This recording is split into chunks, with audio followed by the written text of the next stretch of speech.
Okay.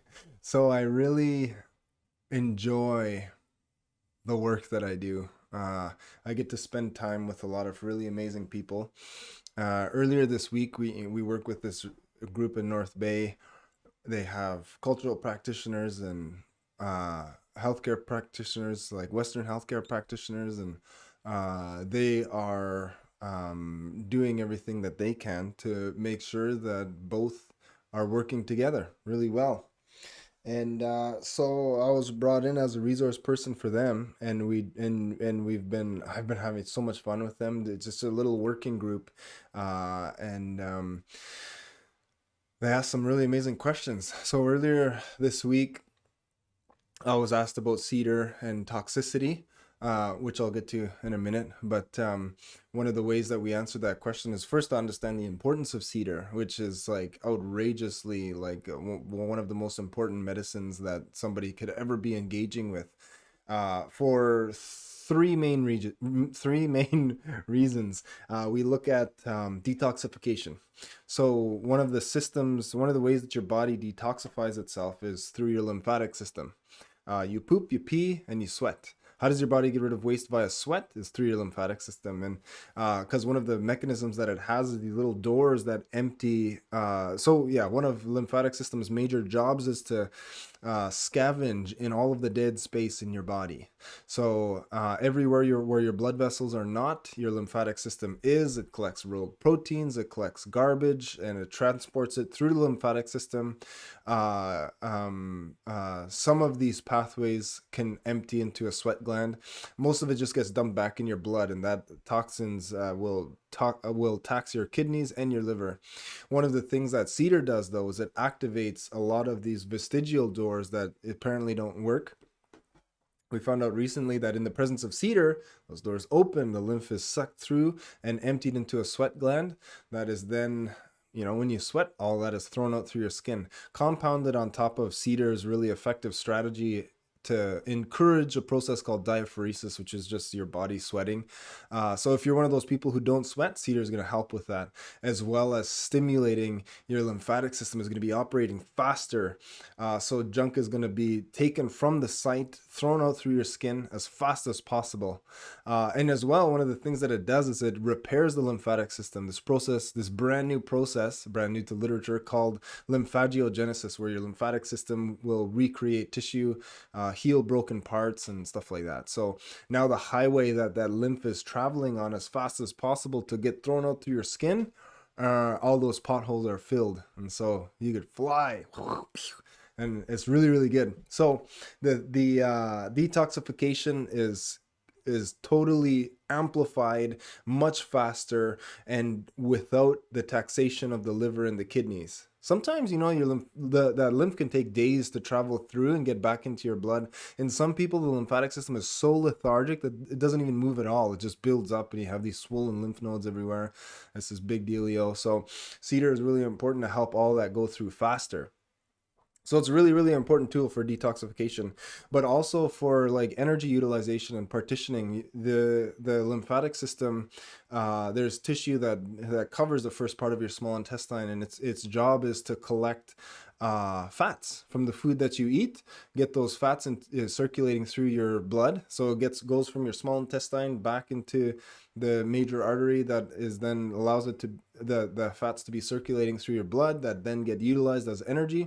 Of course, the faster that absorption and transport into the blood, the faster that energy is going to be able to be utilized. Long form endurance or cardiovascular exercise, you're burning fat for energy. And so that's why cardiovascular exercise or doing cardio is incorporated into like every weight loss regimen. But when like we've worked with a lot of people who they're having trouble utilizing fat for energy, that process of absorption and transport is ineffective and inefficient. So one of the things that cedar is going to help with is the absorption of those fats is going to be a lot more dramatic, because there's going to be a lot more tissue, lymphatic tissue covering the duodenum, the first part of your small intestine, and then all of that fat can get into your blood and then converted and utilized as energy. So super important for cardiovascular exercise. Any type of fasting is, this process is ketogenic, and then as well as engaging in different ketogenic diets. So you're going to be able to have access to more energy a lot faster from the food that you're eating. So super important for detoxification, energy, absorption and utilization. But one of the main things that I wanted to talk to you about today is how important your lymphatic system is for your immune system. It's responsible for transporting your immune system. Remember how there's two parts to your immune system, the activated immune system and your innate immune system. The innate immune system deals with things every day. They're responsible for killing the pathogen before it causes an infection. Once you have an infection, then your activated immune system has to turn on to be able to deal with that infection. And it makes antibodies, and that takes days. That's when you're sick. Cedar helps you get better faster. So you're sick for a shorter period of time. One of the reasons why is because of the restoration process that it does to your lymphatic system, but also stimulation so it's working a lot quicker. So your immune system is able to transport itself a lot faster. So yeah, when you're sick, you get better faster. One of the things that I can't stand the most, that really bugged me, one of the things that we hear often is this idea that the more often that you're sick, the better the stronger your immune system is going to be. So we let our kids get sick and, just fight it off. You're going to come out of this stronger. It's something that a lot of us can even teach our children.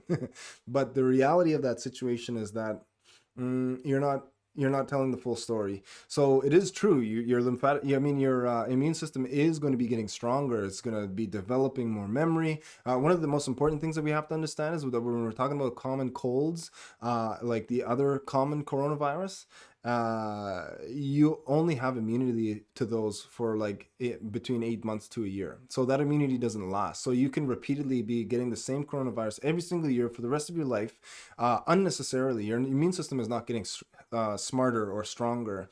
And what's actually happening is when your body goes to fight off an infection, your activated immune system is turning on. Sometimes this can take days for those B cells to actually be responsible for creating the proper antibodies. Those antibodies to travel through the lymphatic system via lymphocytes that then deliver them to the site of infection. Antibodies clear the infection, yay! But in that period of time when you know that there's an infection, how long it takes for that activated immune system to turn on and deliver the antibodies, in that giant period of time, sometimes days, your innate immune system is it's wreaking havoc. It's causing a whole bunch of damage. And that actually is one of the scariest things. So one of the reasons why what we're dealing with right now is not really how deadly the virus is, but how deadly all of the damage that your immune system causes to your body. So the cardiovascular risk and the respiratory risk is very real. So what happens then is your innate immune system goes there and it's just this giant war zone, and your innate immune system is going to be trying to control the infection. And in those processes, it's going to be damaging a whole bunch of normal tissue. And what it's creating, one of the things that it's creating are these zombie cells that we call senescent cells. So cells that are not dead yet, but they're not doing their job. Your immune system comes in, kills damages a whole bunch of new healthy material, healthy cells, and convert those into senescent cells, because these are cells that are not dead, but they're not doing their job. So they ask to be killed, and they ask to be killed with those pro-inflammatory cytokines. And so your immune system is attracted there again. There's more immune presence that ends up damaging more cells. Really one of the most important ways to understand this is inflammation. And so it's just causing this vicious cycle of inflammation. And that can manifest itself, depending on the tissue that's being damaged, as chronic disease later in life. Cedar's role is give the lymphatic system all the tools that it needs to be able to function as fast as possible. And when you're this is why, that mindset of, the more often I get sick, the stronger I'm going to be. This is only true to a very small degree. What you have to understand is that there are damages incurred, and you could very well be paving the way for the early onset of chronic disease. So one of the things that I really like to get to talk about is, when we look at Western healthcare, one of the, what it does very, very well is give us the ability to live with chronic disease for a very long time. That's the goal. How long can we live with diabetes? How long can we allow our patients to live with autoimmunity? Whereas, the way that plant medicine works, or Nishlamemshkika works, the way Giizhigaa'aandak works, Cedar Tea works, is that it gives you the tools that you need to prevent the onset of chronic disease. And so you look at the disparity of the two goals, preventing the onset of chronic disease for as long as possible versus giving us the tools we need to be able to live with chronic disease for as long as possible. You can understand the disparity, but the importance of, what are we going to be capable of when we're working together. So when you're looking at, the common colds and flus and infections that your body is dealing with, and we want to make that as short as possible. Shorten the duration of infection to as short as you possibly can, to minimize the innate immune system damage that is incurred and sustained and accumulating for the rest of your life. And so and then, being one of the primary drivers of the aging process, these are some really, really important ideas that we really need to be looking at. If we're really concerned about healthcare and traditional medicine's role, or Nishnawimshkika's role, plant medicine's role within the healthcare system that exists now, there is a partnership that has to be made. And so, it's one of my favorite works, favorite capacities to work in, is with different health teams that have this goal of working together. And I think, once these systems are going, we're going to be able to be capable of so many amazing things.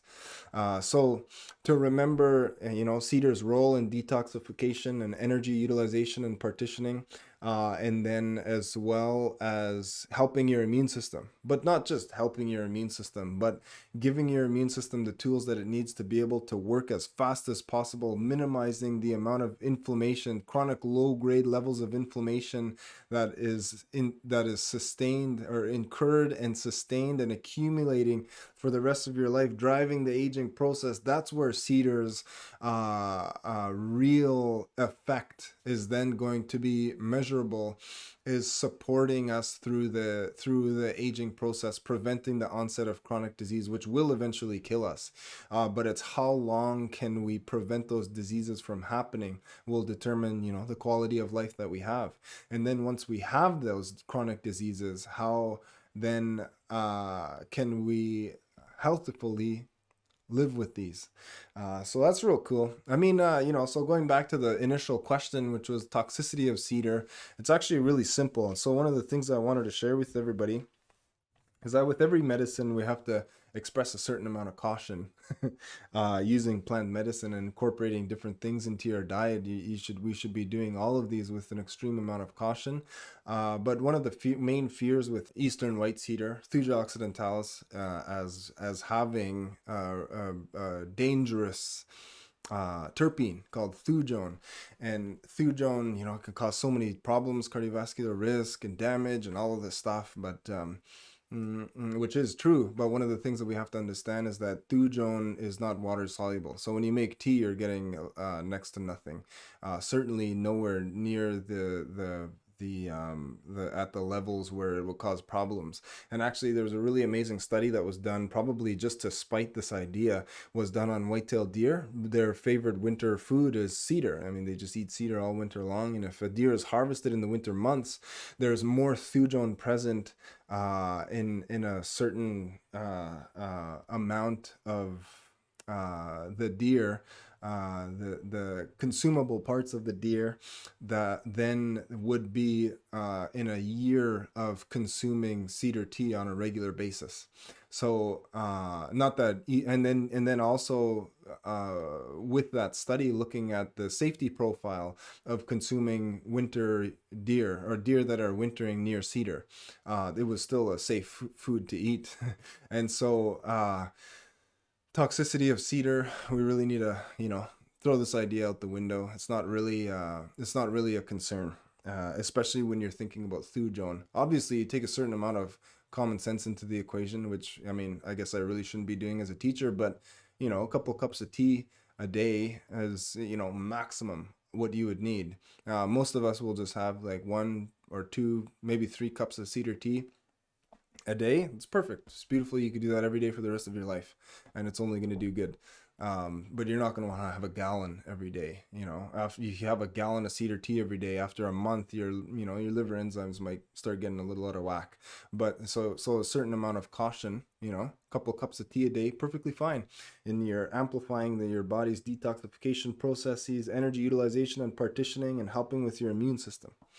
But not just your immune system, allowing that aging process to not manifest itself until later in life.